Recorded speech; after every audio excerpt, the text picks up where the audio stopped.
Okay, here we go. Let's turn this around so you can see the pants, how they turned out. Okay, here. So I stopped right about here. I didn't come up on the board underneath. I mean, they shouldn't really be looking under there, right? So the next thing we're gonna do is we're gonna do the head. Okay, so it's been coated in the chocolate. Then what I did is I brushed shortening all over the head so the fondant will stick. I have flesh color fondant here that I've started to roll out.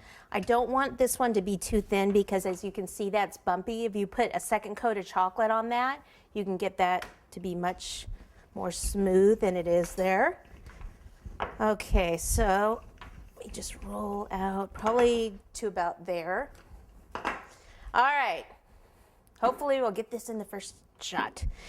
I actually have to be on a step stool because I am too short to actually do this. All right, wow, is this what everyone feels like out in the real world? All right, so I'm gonna take this, and it's important, the front of it's more important than the sides or the back, so concentrate on that.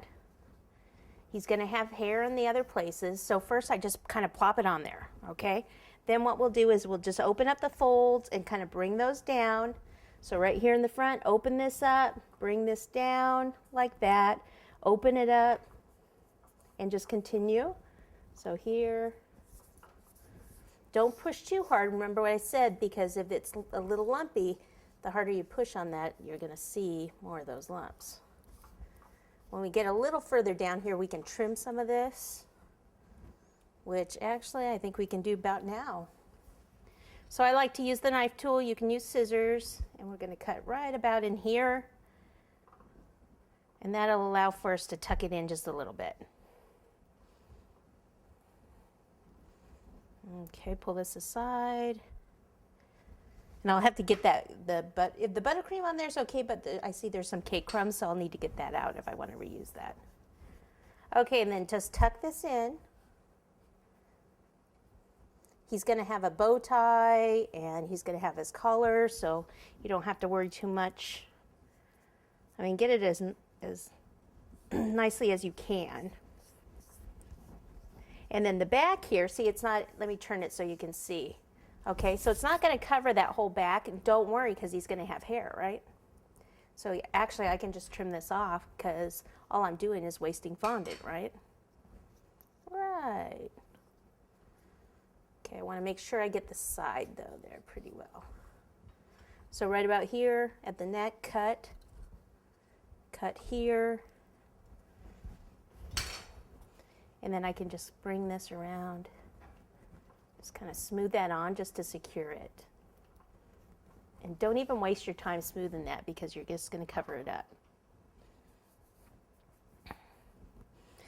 All right, so I think the only place, let's see if I can pull this. I need to trim just one more spot right there. And voila. Okay, so once you have it on now, you can just very gently kind of just smooth it. Oh, magic ball. And a lot of times if you use this part of your hand right here, that smooths it out pretty well. Again, not pushing too hard because I don't want it to get too thin in certain spots where I have those bumps underneath. Okay, before it dries too much, I want to do the mouth. What we're going to do is take a veining tool, and this is how you hold it, like this with the scoop going up. All right, so we'll start about here, and we'll just kind of curve down and back up. And then, so I do it really lightly, and then I can come back and go a little heavier, and I'll just leave it like that. If I want to go bigger, I can, but I like to just kind of keep it small like that. There we go. Okay.